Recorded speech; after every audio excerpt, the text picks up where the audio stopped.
All right, before the break, I told you about the dangerous history of a current Republican lie about abortion. It's a subject with which my next guest, the Congresswoman Jasmine Crockett of Texas, is very familiar. Remember, the case for Roe v. Wade in the 1970s began in Texas and in Representative Crockett's current district. Decades later, Texas dismantled that progress by becoming the first state to successfully impose a near-total ban on abortion months before the Dobbs decision was handed down. When Representative Crockett was a state representative, she was directly involved in fighting Texas's draconian abortion laws. Congresswoman Crockett herself joins me now to talk about this and more. Congresswoman, thanks for being here. Lots of things about that debate surprised me, including the brazen lie about this and, of course, people eating pets. But it is effective. Donald Trump says this stuff, and we can prove all we want. I took 8 minutes there to prove that that's not true, but it works for some people.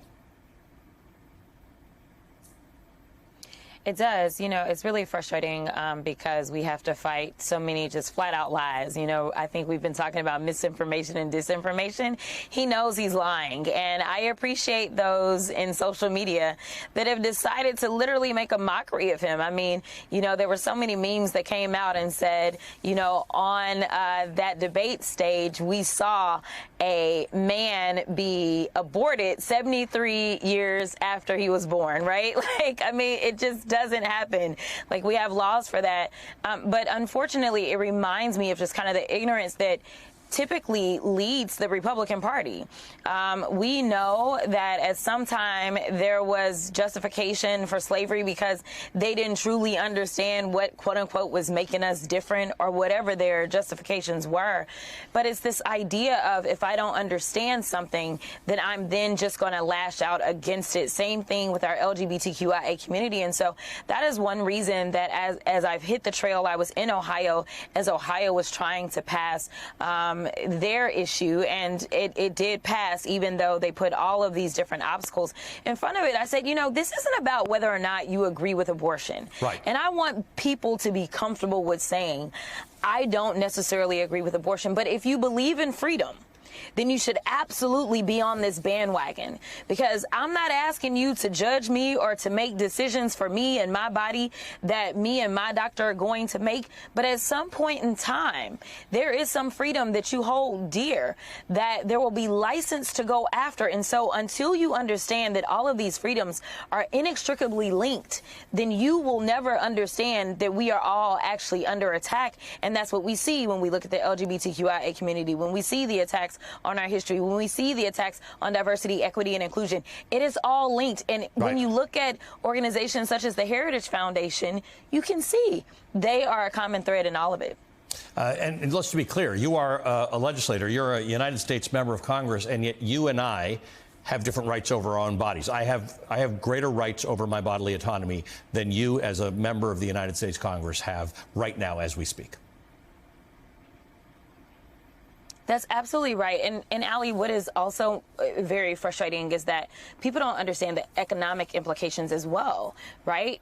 Educational implications. I've talked to mothers that have said, you know what, I thought that maybe I shouldn't send my child to go to school down in Texas. Yes. That was something that I hadn't even thought about, right? Yep. And so we're looking at potential schools like the Baylors and UTs not necessarily having some of the greatest talent that they could have, because we know that there's always been a rape culture on college campuses as well, right? And we know specifically in Texas that they ended up with about 26,000 pregnancies as a result of rape since the overturning of Roe, since the overturning of Roe. So it's the fact that not only are you reducing access to abortion, but you're reducing access to economic opportunities, because if you don't have the educational opportunities, then you're potentially not going to be able to maximize your economic opportunities. But more importantly than that, what they're seeing is a trend in a state like Texas that doesn't want me to have rights over my body. They also don't believe in labor rights, right? So it's like you don't really have that many protections if you do get pregnant. So I need people to understand that the implications of this are so much greater. And while you may not agree with the decisions that a person makes over their body, just understand that this really is about freedom. It's not your decisions, it's their decisions. The fight for reproductive rights, however, has had the effect of energizing a lot of voters. We saw Kate Cox from Dallas, who spoke out after being denied emergency abortion care. She was featured at the DNC. 10 states now have abortion on the ballot this election. Texas, unfortunately, is not included on that list. How do voters galvanize other voters on this issue? Because this may be, and there are a lot of really important issues in this election, this may be the most important because it is really a referendum across the country on, do we have the same rights or do we not have the same rights? You know, this is a really good question because I honestly was very nervous that after the Dobbs decision came out, that basically everybody would just kind of be like, oh, well, they took our rights and then it would be over with. But what we've seen is an overperformance specifically for Democrats. And we've also seen every single state that this ballot initiative was actually on the ballot. Unfortunately, we're not allowed to put things on the ballot that we want in Texas in this way. And so we've seen these ballot measures pass even in spaces that are considered to be red states. And so what we know is that this is actually a bipartisan issue. We understand that, you know what, this is a problem, and this is the biggest form of government that we've ever seen. The type of government that decides to delve into my doctor's room as well as into my uterus. Like, stay out. I don't want the government there, right? But, you know, one of the points that I made in one of my hearings that we had on this issue was I was like, do we need to start talking about Viagra? Like, do we need to start figuring out what we're going to do on that? Well, like, that maybe that's what it takes. Yeah, maybe that's what it takes. For people to understand. No, seriously.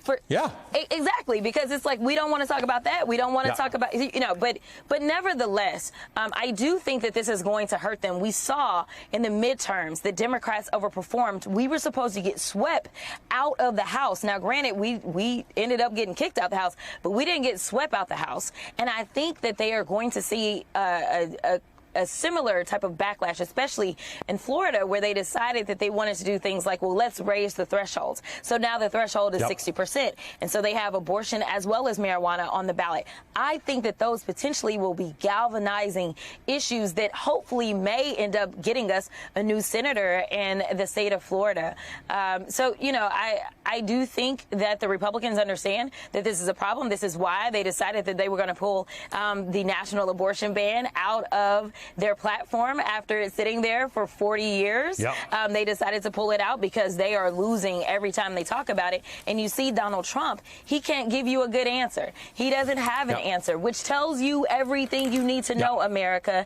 He will sign the abortion ban. Yeah, and for those, because I don't want to make anybody read this nonsense, but it's 922 pages, and there is a plan here to make sure that those women in this country who still have some access to abortion and reproductive care are not going to get it. Congresswoman, good to see you as always. Thank you for joining us. The Democratic Congresswoman from Texas, Jasmine Crockett. We'll be right back.